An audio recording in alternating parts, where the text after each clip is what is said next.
see the world through other people's eyes. Now, empathy is a quality of character that can change the world.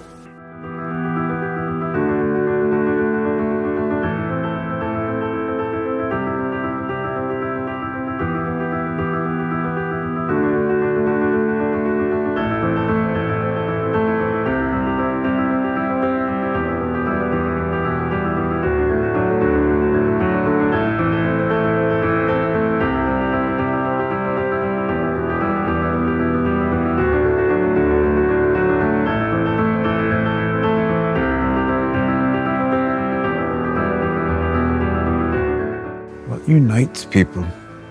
Armies, gold, flags, stories. There's nothing in the world more powerful than a good story. Nothing can stop it.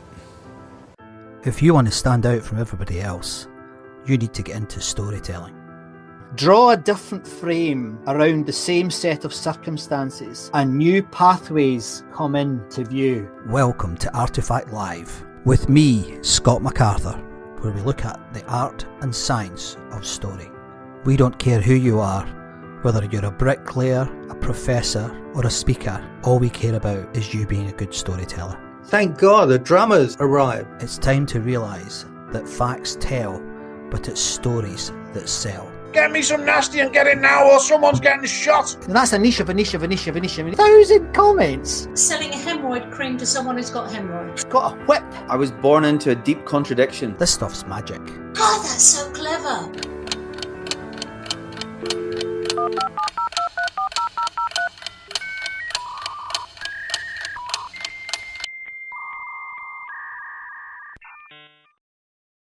Today, I'm absolutely blown away to be able to introduce to you Robert Zubrin. Robert Zubrin is an aerospace engineer, perhaps best known for his huge advocacy and expertise for why we should be going to Mars. Thanks for inviting me. It's a pleasure, sir. It's a pleasure. Where are we speaking to you today from? I'm in Lakewood, Colorado, which is near Denver. Near Denver. I've been to Denver. Yeah, I've been to Denver. That's one part of the world. Have you ever been to London or to the Cots or to Oxford? Yes, I have. I've been to London 3 or 4 times, and once I even went around the UK. I went to Wales and to Scotland as well. Oh, very good. Well, you'll understand my accent, hopefully. Yes, Scottish. Yes. I was speaking to a lady last week who was a professor of psychology in New York, and she thought I was Irish. Which made my mum and dad laugh. So let's just jump straight in, Robert. Could you tell our listeners a little bit about what it is you do at the moment? What's your focus at the moment in your work? Okay, well, I actually make a living as an aerospace engineer. I own and run a small aerospace research and development company called Pioneer Astronautics. In fact, I'm speaking to you from my office. And we do research and development on contract, mostly for NASA, sometimes for others. Mm-hmm. We've done about 70 NASA contracts. Wow. So that's how I earn a living. And we've done all sorts of work in all areas of space technology, but most especially what NASA calls in situ resource utilization and what I call local resource creation. Because I don't think that there's any such thing as natural resources anywhere. I think there's only natural raw materials. It's resourceful people that turn materials into resources. Well, I love that. And so anyway, we've done a lot of that because I believe that is the key to the exploration and development and settlement of space, is the ability to turn the materials there into resources. That is what defines an environment as being habitable or not. And then, of course, I do run a nonprofit called the Mars Society that promotes Mars exploration, and we're having our next convention is going to be an international teleconvention, but therefore people in the UK can participate just as well as people in the United States or anywhere else. And that's going to be in October, and it's free, and people can register for it at marssociety.org. And I'm also the author of a number of books, of which the most recent is The Case for Space. And if I could, I actually spotted you on television recently on National Geographic on their series Mars. What was that experience like? Well, they actually interviewed me twice, once for the first season, the second for the second season. They used a lot of the material that I did for the first season. I don't think very much for the second. But it was interesting because they had, that series was, they had a dramatic plot that takes place in the future with a group of explorers on Mars. Yes. And then they had people like me who are have some degree of expertise in this, who live in the now, which is to say in the past relative to the story, Yes. commenting on what they think is going on. And it reminded me in a way of, I don't know if you ever saw the movie Reds about the Russian Revolution. Yes. Yes. And in that movie, the story occurs in the past, and they have a variety of people. This movie was made in 1980, but people like Rebecca West was still around in 1980 and who knew John Reed and Louise Bryant and so forth, and the other people who were living during the Russian Revolution, and they were talking about it. So there you had, as it were, the future talking about the past, and here we had the past talking about the future.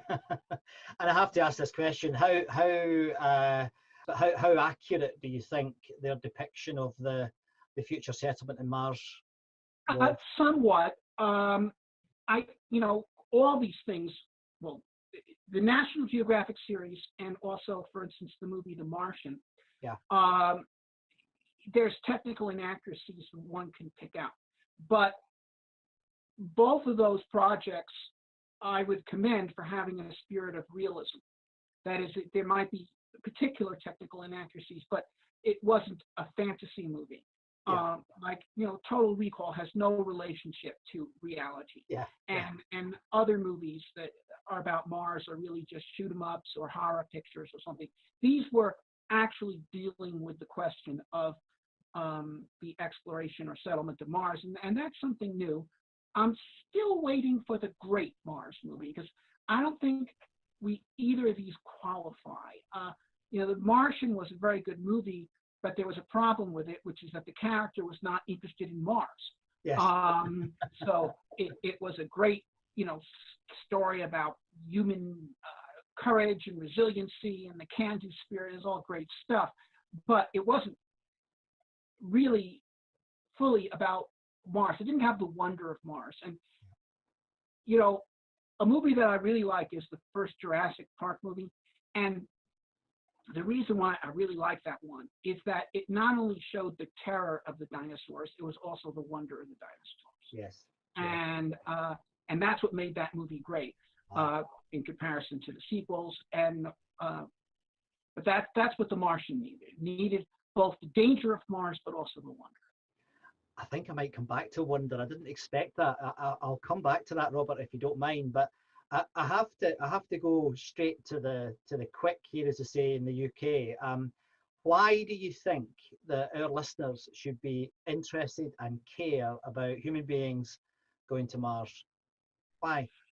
Well, okay, there's two reasons that you hear from the space agencies about Mars, and they're valid. One is the science, and the other is the challenge. Mars is the Rosetta Stone for telling us the truth about the potential prevalence and diversity of life in the universe. The early Mars is very similar to the early Earth. Yeah. And so if the theory is true that life evolves wherever it can, then it should have appeared on Mars. And we could find, and since we now know that most stars have planets, if life evolves wherever it can, it means life's everywhere. But furthermore, we'd be able to find out, if we do find life on Mars, whether it is the same or fundamentally different. See, all Earth life is fundamentally the same at the genetic level, at the information level. It all uses DNA and RNA. That's the alphabet of life. Okay, now, we speak English, albeit with different accents, but same language. And the French and the Spanish and the Germans use the same alphabet. And the Russians use a different alphabet, but it works on the same principles as our alphabet. Mm-hmm. But the Chinese have a completely different alphabet that works on a completely different set of principles. It has a totally separate origin, okay? And it's a completely different information system. Both the language and the alphabet are completely different information systems. It's not just different information, it's a different system of information. And so all life on Earth uses the same information system, but is that true of life in the universe? Okay, does everybody use the Latin alphabet, or is some using Chinese? We could find out. This is really something that people have wondered about for thousands of years, and the place of life in the universe. If life is just only on the Earth, then life is a very peripheral role in the universe. But if life's everywhere, it means life's a major player in the universe. Maybe life is in the process of dominating the universe as life dominates the Earth. And then there's the challenge. Humans to Mars program is a tremendous challenge, and challenge is a positive thing. Especially to youth. The youth loves adventure. This would make science the great adventure. Humans to Mars program would be an invitation to intellectual adventure to every young person. Learn your science. You could be a pioneer of new worlds. Out of that, we get millions of scientists, engineers, inventors, technological entrepreneurs, doctors, medical researchers. And, you know, this intellectual capital, this is the basis of our prosperity. It's the basis of our military strength. It's a basis of our ability to defend ourselves against diseases. You couldn't find a better driver. But I think that, and so these are true reasons that are offered by the official space agencies. But I think there's an additional reason. And the additional reason is the fundamental question of whether we have an open future or a closed future. And this question, and yes, okay, that there should be a grand future with humans as spacefaring species with thousands of planets and thousands of cultures and literatures and traditions of invention and all of this on numerous planets. That's something grand, and if you have the capacity to create something grand, then you should. But it's more urgent than that, because how we conceive of our future will control how we deal with the present. And if it is believed, well, let me put it to you this way. What is the main threat to humanity today? What is it that places us at risk?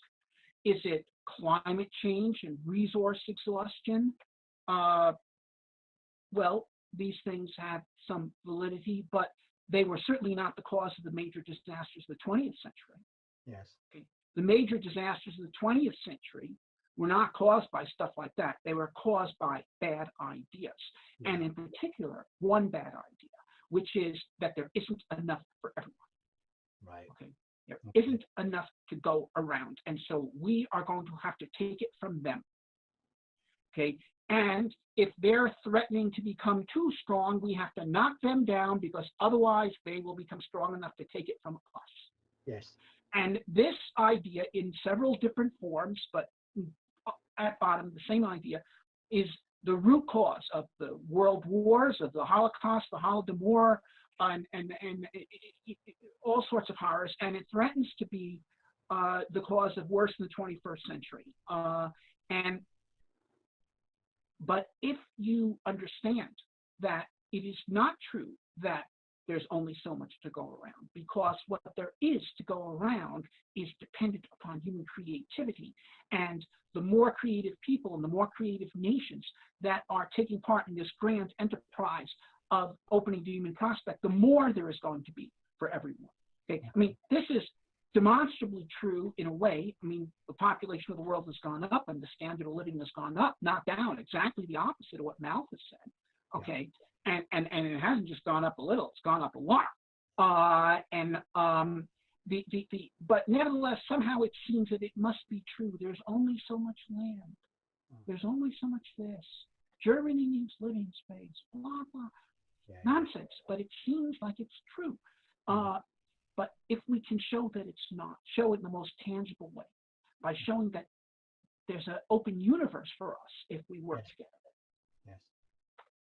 we can have the grand future and not the horrible future. I mean, that opens up a whole range of supplementary questions. So if you don't mind, I'll the sort of the first thing that comes to mind, I remember Carl Sagan saying, you know, his greatest fear was that, and he was talking about America, and I think you probably know where I'm going here, his greatest fear that you would have a society underpinned and based on engineering and scientific principles, but where no one understands those principles. And I wonder if you have any thoughts on that. But maybe you don't have to, but maybe in the context of the response to COVID, because there has been an awful lot of well, questionable responses to COVID across the world, not just in America. But do you think that, you know, is this? I mean, my personal view is we have to go, because if we don't go, you know, we won't be able to deal with things like COVID in the future, because COVID is only I mean, we're very lucky in many ways with COVID, as you know. But what do you think about that? Could that perhaps give us more leverage to see more people getting behind your ideas about space exploration? Well, okay, once again, science isn't facts in a textbook. Science is an attitude. Yeah. Okay? It's a rational attitude. One of investigation, questioning, rationally thinking through solutions, seeing what's true and what's not true. And yeah, there have been cases in history, late Roman Empire, certain periods in China, when civilizations no longer were able to do what they used to do. Yeah. Okay. When they lost hold of those traditions that made them great. In fact, the real definition of decadence isn't well, everybody's going to, you know, pornographic parties and so forth, although that could be part of a decadent society. It's when a society loses hold of the principle that allowed it to be born, grow, and prosper. Right. When it loses hold of its generative principle. Okay. Now, the generative principle of Western civilization is rationalism. It is the belief that the human mind has the capacity to understand the universe, and that we sometimes get it wrong for sure, but if we think hard enough, if we look hard enough, we can find out the truth. Yes. Okay. But there is truth to be discovered, and that we can find it out. And that's an attitude, and it's the attitude that's led to technological progress. It's the attitude that's led to improved systems of justice, looking for what is right. Okay, trying to figure that out. Natural law in science, natural law in society. And yeah, sure, there have been irrational responses, and I think, frankly, a lot of magical thinking going on right now. Yes. And of course, Trump is pretty nutty, but the response of his opponents are equally irrational, thinking they can just print money and we don't need to go to work. We'll just keep paying people not to work, and so forth. That, you know, personally, I think moves to impose quarantine were well taken, but they can't go on forever. And that once you're in quarantine, you're in a race against time to create mass testing ability so that you can release people and then re-quarantine only those who are infected. Right now in the United States, okay, we've been in quarantine for almost 2 months now, and so it's breaking down. But there's been no move to create the kind of mass testing programs that are required. Yes. As we bought 2 months, it cost trillions of dollars, but we didn't do what was necessary. So you've got these two different forms of magical thinking. On the right, the idea, well, we'll just pretend it's not there, and on the left, well, we can just print money and not have to work. So sure, and then, but of course, now who are we depending on right now to find these answers? To create quick mass testing kits, to create vaccines or cures, treatments. Well, it's this scientific apparatus that has been created, millions of biologists and medical researchers and all the rest. And I think, well, frankly, I think they are going to succeed at a certain point. There will be cost both in lives and treasure along the way, but I think we can beat this damn virus, but it's because we are a society that has invested in science. And by invested in science, that doesn't mean just investing in laboratories. It means promoting science and promoting a scientific attitude and scientific education in the population at large. This is what is going to make us defensible. This is why, I mean, one thing that we have seen, look, if you read about the bubonic plague hitting Europe in the 1300s, people thought it was the end of the world. Yeah. People and societies broke down, and people thought that this was God punishing us for sin and so forth. And it created terror. In 1918, you didn't have that kind of terror because people did understand that diseases were not divine punishments, but they were caused by germs.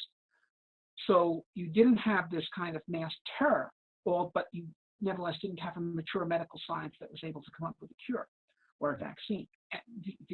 And the quarantine measures weren't inadequate. This time around, I think we're going to do better. So to the extent that we are no longer living in terror from these things, this is because of science. That's an interesting reframe. I hadn't heard anyone putting it that way before. That's interesting. Thank you. That leads me to another area that I think we need to think about, and I would love your advice on it. We seem to be having growth in three things at the moment at exponential rates. There's artificial intelligence, there's biotech, and there's nanotech. And people are getting interested in that, whether that's for commercial reasons or whatever, but they are getting interested. Now, there are some bubbles of interest in other types of science, like space technologies. It's starting to happen. My hypothesis here, and I might be wrong, and obviously you tell me if I'm wrong, but I think one of the issues is that scientists, and I'm a former scientist, but you know, we are not as good at communicating as we should be. Have you any thoughts on that? But also a supplementary for the scientists in our community who are listening to this. What advice would they give them to you? Because I mean, if anyone hasn't read this book, this is Robert's latest book, The Case for Space. It is a technical book, but it's easy to read. It is a lovely book, sir. So well done. It's a terrific book, and I've got markers all over it because I think it's fascinating. But you seem to have stepped across that Rubicon, you know, and there's not many names that you're there with, in my opinion. You know, certainly not contemporary names. What do you think? I mean, what do you think about that as a challenge? Well, it is, and I think it's an important challenge for people who are actively engaged in science to convey not just the facts, but the adventure, the excitement of it. If you convey the excitement and the adventure, then people will go and learn the facts. I think that the way science is taught, now, on one hand, it's a great success story. We graduate millions of scientists. But on the other hand, I think it could certainly be improved. And one of the things that I would introduce into science classes is debates. For instance, I mean, because real scientists are always in debate. Science is never settled. Okay, you know. Never finished, is it? You never say, well, I'm finished with physics. We'll move on to biology now. Right. Well, you know, Viking landed on Mars, and there were 3 experiments that were for life detection that gave what could be interpreted as positive signals, and there's one that gave what would have to be interpreted as a negative signal. And the scientists debated each other as to, you know, how to sort this out. I'd like to have a high school debate on that with different sides saying it discovered life, it proved there was no life. Then you come to grips with the matter. Okay, instead of teaching the Big Bang, how about debating it? Because there's a lot of questions there. So what about this multiverse stuff? Okay, how about free will? These questions, these are grand questions. Okay, Darwin, natural selection is tautologically true. With things that don't work do get eliminated. But where do the creative innovations in evolution come from? So if people debated them, if students debated them, they'd have an understanding of really come to grips with what science is all about. Wow, I love that. And I mean that and I said I would come back to it. I read not a lot, but you see it in the scientific literature quite a lot about wonder. That word wonder that you use right at the start of our conversation. What is that, and why do you think it's important for our listeners to think about wonder in their lives? Well, there's a lot there to wonder. Yeah, yeah.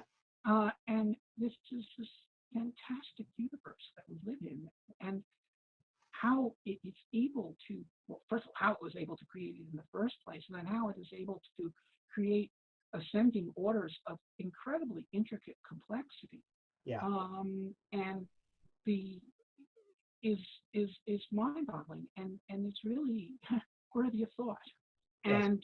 And when you do think about it, well, there's a chance there to rise above the everyday, problems of our lives, and why you can't stand this person, is this one out to get me because he hates my kind of person, or this or that, or how come she's not paying attention to me, and blah blah blah, and all this, in other words, okay, we live in the gutter, let's look up and see the stars.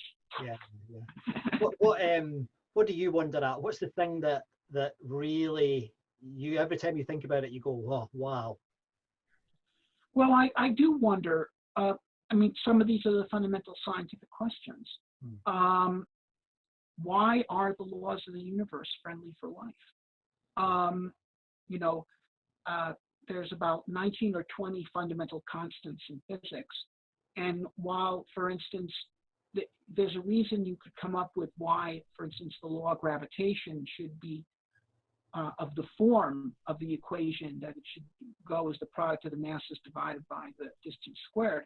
There's a constant in front of that called big G. And why is it that number instead of twice that, or a million times that, or 1 millionth that? And actually, it turns out that if it was more than twice that or less than half that, life would be impossible.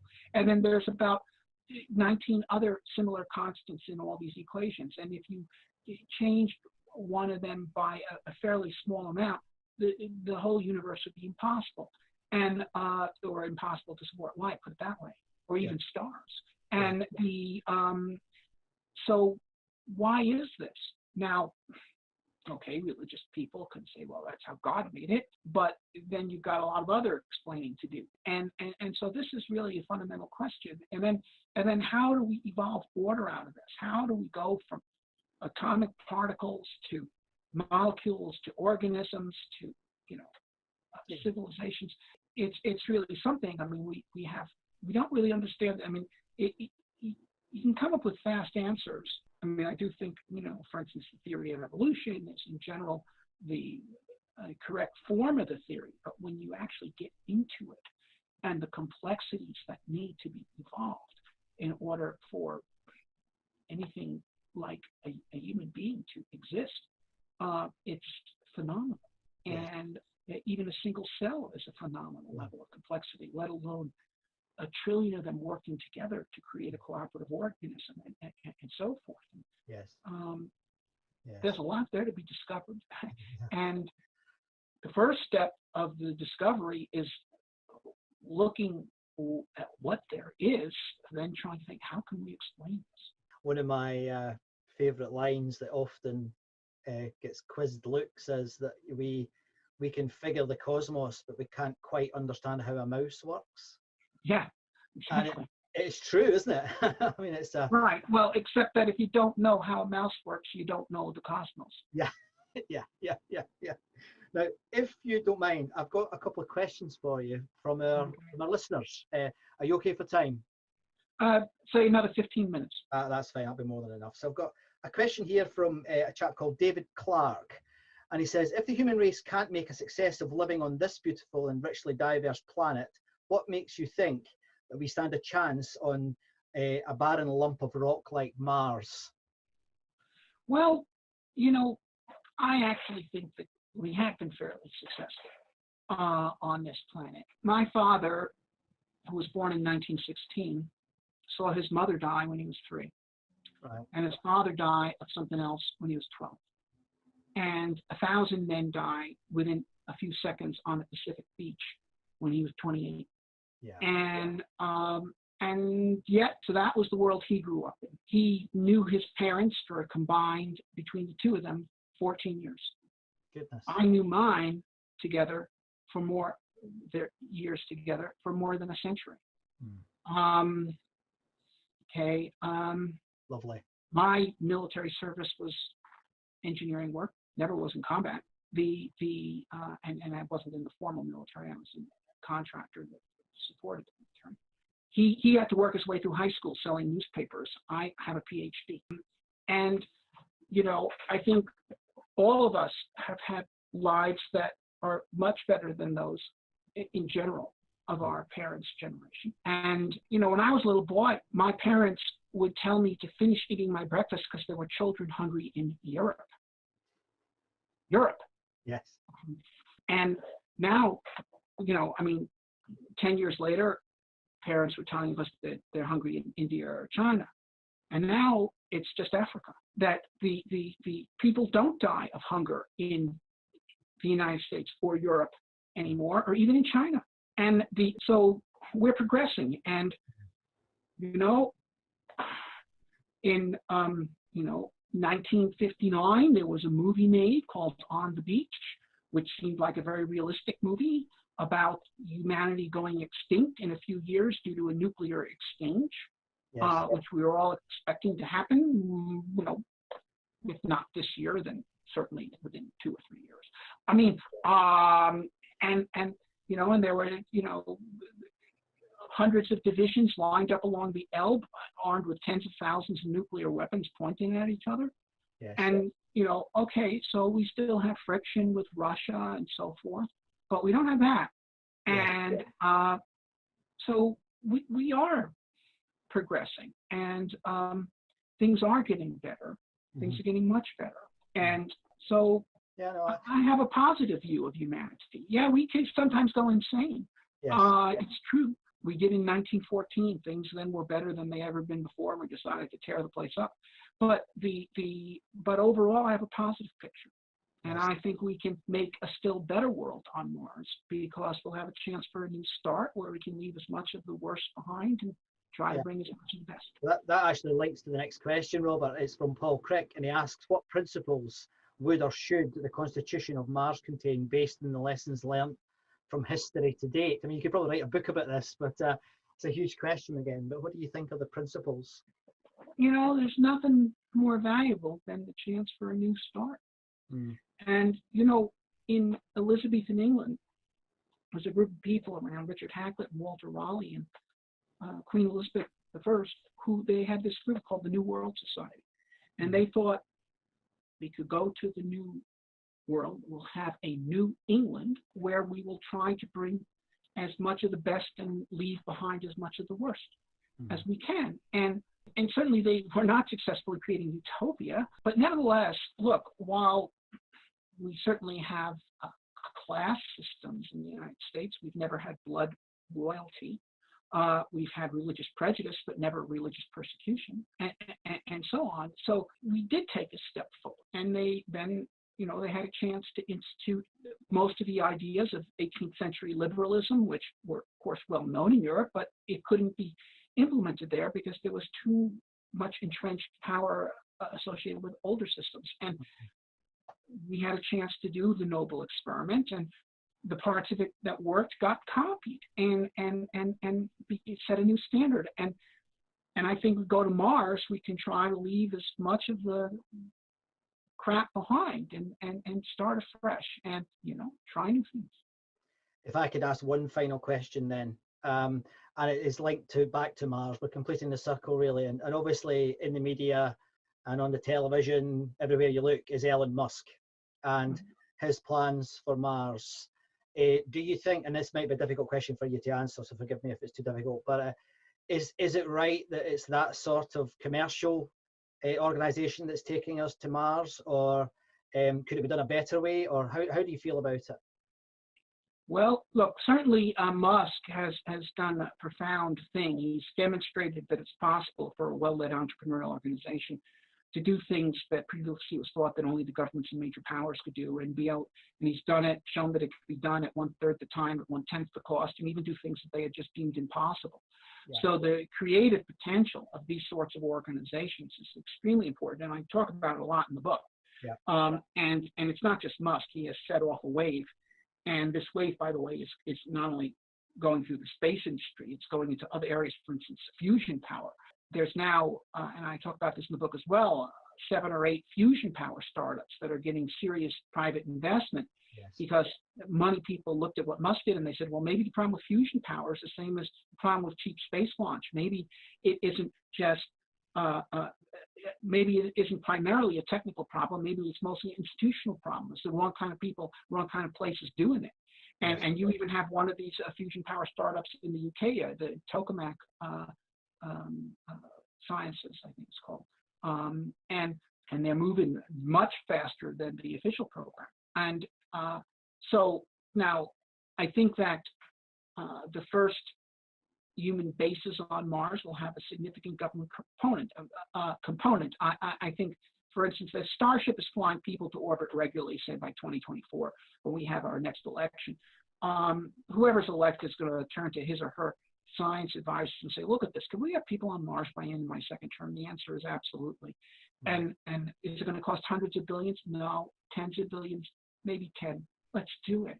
In other words, by making this doable, it's going to make it sellable, and then I think we'll meet them halfway. Yeah. Now, in terms of what then evolves on Mars, really it's going to be a question of what works. It's the principle of evolution. I think a lot of different things are going to be tried. There'll be government-controlled bases, corporate-controlled bases, bases controlled by religious groups, the various forms of societies that form based on the belief that this is something important to do for transcendental purposes. Who knows? But the forms that work, and in particular, that offer people a chance to more fully realize their human potential than previous forms of society on Earth, they will attract immigrants. They will grow, they will prosper, and they'll become examples, not only to the other societies on Mars, but to everyone on Earth. Robert, you have given us so many things to think about. Thank you very, very much. It's been an absolute pleasure to meet you. Thank you very, very much indeed. Thank you, Scott.